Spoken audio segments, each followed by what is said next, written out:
Good morning everyone.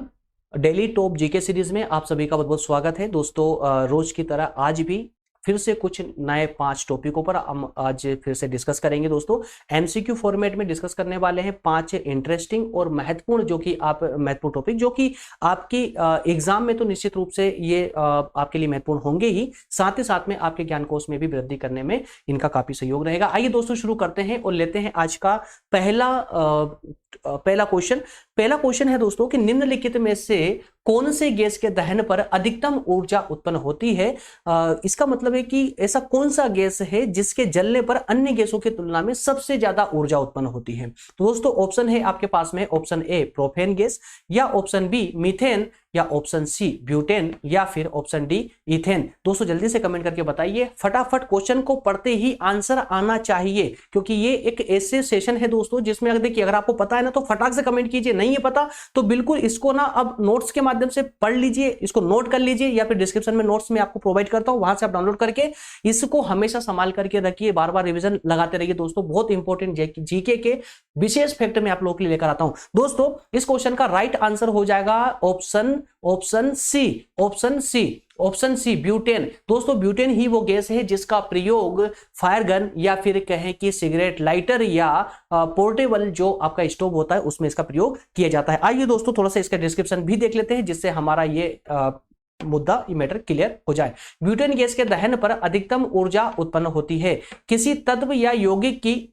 यहां पर देखिए ब्यूटेन जो गैस होता है दोस्तों इसके दहन पर अर्थात कि इस गैस को जलाने पर सबसे अधिक ऊर्जा उत्पन्न होती है, सबसे अधिक अर्थात कि अन्य गैसों की तुलना में सबसे अधिक ऊर्जा इसी से उत्पन्न होती है। इसके अलावा दोस्तों जो इसमें याद रखने का जो फैक्ट है वो फैक्ट ये है कि ये ऊर्जा या कहें कि ऊष्मा किस प्रकार से मापी जाती है।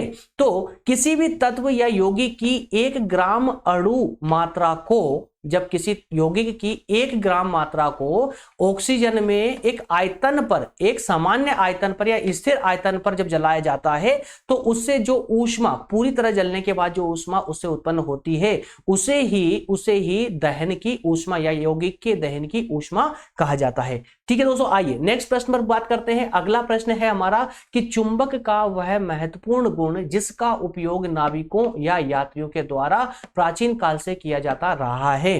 तो दोस्तों चुंबक का ऐसा कौन सा गुण है जिसका प्रयोग नाविकों या यात्रियों के द्वारा प्राचीन समय से किया जाता रहा है, अर्थात प्राचीन समय में भी किया जाता था और आज भी किया जाता है। दोस्तों ऑप्शन है आपके सामने, प्रतिकर्षण का गुण, या फिर प्रेरण का गुण, या फिर दिशा संबंधी गुण, या फिर ऑप्शन डी आकर्षण का गुण। तो दोस्तों आप सभी अच्छे से जानते हैं कि चुंबक का जो इस्तेमाल किया जाता है नाविकों के द्वारा वो चुंबक के विशेष दिशा निर्देशित गुण के कारण उसका प्रयोग किया जाता है, क्योंकि चुंबक के दोनों छोरों पर अर्थात कि चुंबक के 2 जो सिरे होते हैं दोनों सिरों पर एक विशेषता होती है दोस्तों कि इसका एक सिरा नॉर्थ में और एक सिरा हमेशा साउथ की ओर ही इसका मूव करता है। इसी कारण से इसका प्रयोग कैंपस के रूप में दिशा को समझने के लिए दिशा निर्देशक यंत्र के रूप में इसका प्रयोग किया जाता है। आइए दोस्तों इसके डिस्क्रिप्शन को पढ़ लेते हैं जिससे हमारा ये मैटर क्लियर हो। दिशा संबंधी गुण चुंबक का वह महत्वपूर्ण गुण है जिसका उपयोग नाविकों तथा यात्रियों द्वारा प्राचीन काल से किया जाता रहा है।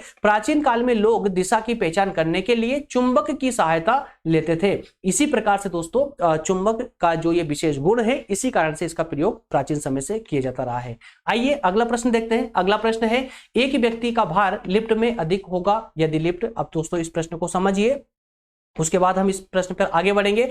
लिफ्ट में आप कोई व्यक्ति है, उस व्यक्ति का लिफ्ट में भार अधिक कब होगा, जब लिफ्ट खड़ी हो, या फिर देखिए ऑप्शन देख लीजिए पहले आप ऑप्शन देखिए कि समान वेग से जब नीचे आ रही हो। जैसे मान लेते हैं कि कोई एक लिफ्ट है, लिफ्ट में व्यक्ति खड़ा हुआ है, अब उसका भार उस लिफ्ट में ज्यादा कब होगा, जब लिफ्ट समान वेग से नीचे की ओर आ रही हो तब होगा, या फिर ऑप्शन बी समान वेग से ऊपर जा रही होगी तब होगा, या फिर नीचे त्वरण से आ रही हो मतलब त्वरण से नीचे की ओर मूव कर रही हो तब होगा, या फिर त्वरण से ऊपर की ओर जा रही होगी तब होगा। तो दोस्तों लिफ्ट में जब कोई हम सवार होते हैं तो उस समय हमारा जो वजन होता है वो वजन सबसे ज्यादा लिफ्ट पर कब होता है, जब दोस्तों लिफ्ट त्वरण से ऊपर की ओर जा रही होती है। लिफ्ट ऊपर की ओर जा रही होती लेकिन त्वरण से जा रही हो, सामान्य वेग से नहीं, याद रखिएगा, सामान्य वेग से नहीं बल्कि त्वरण से जा रही हो। त्वरण क्या होता है दोस्तों, वो भी मैं आपको क्लियर करवाता हूं।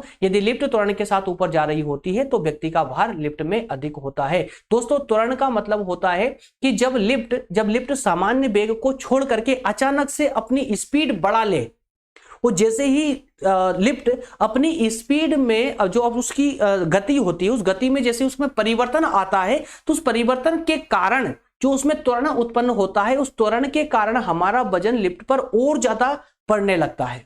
क्लियर है? आइए अगला प्रश्न देखते हैं। नेक्स्ट प्रश्न है, माफ कीजिए, जल को शुद्ध करने के लिए किस गैस का प्रयोग किया जाता है? अगला प्रश्न है कि जल को शुद्ध करने के लिए किस गैस का प्रयोग किया जाता है? ऑप्शन है आपके सामने, ए हाइड्रोजन का, बी ऑक्सीजन, सी फ्लोरीन या फिर डी क्लोरीन। दोस्तों यहां पर आपका ऑप्शन राइट हो जाएगा, ऑप्शन डी क्लोरीन। जी हां दोस्तों, क्लोरीन गैस ही वह है जिसका प्रयोग हम जल को शुद्ध करने के लिए, कीटाणु मुक्त करने के लिए जिसका प्रयोग हम करते हैं। आइए दोस्तों इसकी डिस्क्रिप्शन भी देख लेते हैं। क्लोरीन का उपयोग जल को कीटाणु मुक्त करने के लिए किया जाता है। इसे ब्लीचिंग के रूप में भी प्रयोग करते हैं, अर्थात कि जो क्लोरीन गैस है इसका प्रयोग हम ब्लीचिंग के रूप में भी करते हैं। इस गैस के प्रयोग से गले में घाव हो सकते हैं, खांसी या आंख या त्वचा में जलन हो सकती है, सांस लेने में भी समस्या आती है। वो सामान्य रूप से दोस्तों क्लोरीन युक्त जल का प्रयोग करने से सामान्य रूप से जो है कुछ कैंसर की बीमारी का भी कुछ जो है आशंकाएं व्यक्त की जा रही है। अगला प्रश्न है, नेक्स्ट प्रश्न देखेंगे। जहाज का वह हिस्सा जो हमेशा पानी के नीचे रहता है, याद रखिएगा, जहाज का दोस्तों, जहाज आपने देखे हैं, पानी में चलने वाले जहाज आपने देखे हैं, उन जहाज में दो हिस्से होते हैं, एक ऊपरी हिस्सा होता है, एक निचला हिस्सा रहता है। ऊपरी हिस्सा पानी से बाहर रहता है और निचला हिस्सा पानी के अंदर रहता है। तो जो पानी के अंदर जो हिस्सा रहता है जहाज का, उसी के बारे में पूछा जा रहा है कि जंग नहीं पकड़ता, वो निचला हिस्सा जंग नहीं पकड़ता, क्यों? क्योंकि जल खारा होता है। क्या ये सही है या नहीं? या अगला ऑप्शन है कि जंग नहीं पकड़ता क्योंकि शीतल जल होता है, या फिर जंग तेजी से पकड़ता है क्योंकि जल खारा होता है। किसका? समुद्र का जल खारा होता है। या ऑप्शन डी, जंग तेजी से पकड़ता है क्योंकि जल शीतल होता है। तो दोस्तों इसका ऑप्शन हो जाएगा, इसका ऑप्शन करेक्ट हो जाएगा ऑप्शन सी, जंग तेजी से पकड़ेगा क्योंकि इसका जल खारा होता है। खारे जल में प्रक्रिया, जंग रोधी जो प्रक्रिया होती है वो तेजी से होती है। और इस प्रकार से दोस्तों एक समय आता है जब जहाज का निचला हिस्सा सड़ने लगता है। आइए डिस्क्रिप्शन पर नजर डालते हैं। जहाज का वह हिस्सा जो हमेशा पानी के नीचे रहता है, जंग तेजी से पकड़ता है क्योंकि समुद्र का जल खारा होता है एवं जहाज के निचले हिस्से से शीघ्र क्रिया कर लेता है। इस प्रकार से दोस्तों आज की सीरीज हमारी होती है कंप्लीट। इसी प्रकार से शॉर्ट टाइम में, कम से कम समय में ये 5 टॉपिक में आपको पर डे प्रोवाइड करूंगा, एक गुड मॉर्निंग के साथ में। इसको एक मॉर्निंग का तोहफा समझिए आप लोग। लेकिन बस दोस्तों आप लोगों के सपोर्ट की आवश्यकता है। मैं आप लोगों के लिए इतना कुछ करना चाहता हूं जितना कि आपने सोचा भी नहीं होगा। सब कुछ मैं आपको इसी प्लेटफॉर्म पर प्रोवाइड कर दूंगा दोस्तों। बस आप लोगों का सपोर्ट इसी प्रकार से बना रहना चाहिए। दोस्तों मिलेंगे नेक्स्ट पार्ट में, इसी के नेक्स्ट मॉर्निंग में फिर से नए 5 टॉपिकों के साथ में। तब तक के लिए आप सभी का बहुत बहुत धन्यवाद। Thank you.